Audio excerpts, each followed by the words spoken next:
Shalom Bapak Ibu, saudara-saudari yang dikasihi oleh Tuhan. Kembali kita membaca dan merenungkan firman Tuhan pada hari ini. Dan firman Tuhan yang menjadi perenungan kita saya beri judul, mengampuni berarti dipulihkan untuk tidak mengingat lagi. Mengampuni berarti dipulihkan untuk tidak mengingat lagi. Dasar daripada firman Tuhan hari ini terambil dari Roma pasal 4 ayat 7 sampai ayat yang ke-8. Demikian firman Tuhan. Berbahagialah orang yang diampuni pelanggaran-pelanggarannya dan yang ditutupi dosa-dosanya. Berbahagialah orang yang dosanya tidak diperhitungkan Tuhan kepadanya. Bapak Ibu, mengampuni membutuhkan proses, dan mengampuni bukanlah sesuatu yang gampang ketika kita mengatakannya. Ada seorang pendeta dari Amerika Serikat, dan dia adalah tokoh anti perbudakan yang terkenal bernama Henry W. Beecher, menuliskan seperti ini. I can forgive, but I cannot forget. Is only another way of saying I will not forgive. Saya mengampuni tetapi saya tidak bisa melupakan. Adalah cara lain untuk mengatakan bahwa saya tak akan mengampuni. Mengampuni memang bukan merupakan sesuatu yang gampang dan membutuhkan proses. Apalagi sesuatu yang menimpa kita adalah yang dilakukan oleh orang itu adalah sesuatu yang sangat menyakitkan. Tapi ayat perenungan pada hari ini memberikan gambaran yang jelas kepada kita bahwa diampuni artinya ditutupi dosanya dan kesalahannya tidak diperhitungkan.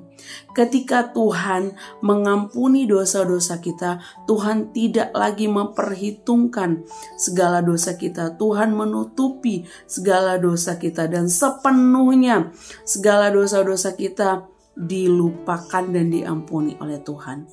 Mengampuni bukan hanya sekedar kita berkata bahwa saya melupakan. Kalau kita masih suatu saat kita mengingat kesalahan orang itu berarti kita belum mengampuni, belum melupakan.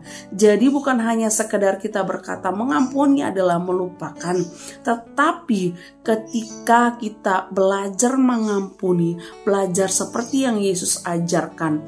Yesus mengampuni kita, menutupi segala pelanggaran kita, dan tidak mengingat lagi, tidak memperhitungkan lagi. Karena apa? Karena kasih yang besar. Bapak Ibu, ketika kita belajar mengampuni, kita meminta pemulihan dari Tuhan, agar kasih dan anugerah Tuhan itu yang memampukan kita untuk melupakan kesalahan orang, untuk mengampuni orang itu dan tidak mengingat-ingat lagi segala kesalahan dari orang itu. Ketika kita memaafkan seseorang, kita bisa saja masih mengingat kesalahan orang itu. Tetapi ketika pemulihan Tuhan terjadi dalam hidup kita, maka anugerah Tuhan itu yang memampukan kita untuk memaafkan. Anugerah Tuhan itu yang memampukan kita untuk mengampuni dan melupakan kesalahan orang lain. Mengampuni bukan hanya sekedar melupakan, tetapi meminta pemulihan Tuhan. Agar pemulihan Tuhan itulah yang memampukan kita untuk membangun kembali relasi atau hubungan yang baik dengan orang yang menyakiti hati kita. Mari kita belajar seperti Yesus mengampuni, tidak mengingat-ingat lagi kesalahan kita, dan bahkan melupakan dan menutupi segala pelanggaran dan dosa kita.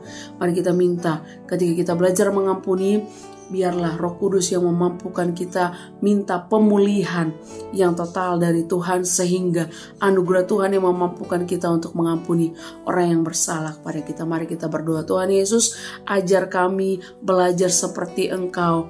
Ketika Engkau mengampuni dosa dan pelanggaran kami, Engkau menutupi segala dosa-dosa kami, dan Engkau tidak memperhitungkan segala dosa kami, tidak mengingat-ingat lagi dosa kami. Kami mau belajar juga mengampuni, tidak yang sekadar kami melupakan, tapi suatu saat kemudian kami mengingat lagi. Tapi anugerah Tuhan yang memampukan kami untuk memulihkan kami, sehingga kami boleh mengampuni orang yang menyakiti kami tanpa harus mengingat lagi apa yang dilakukannya pada kami. Mampukan kami Tuhan, ini proses buat kami, tapi kami mau belajar melakukan firman Tuhan. Dalam nama Tuhan Yesus kami berdoa. Amin.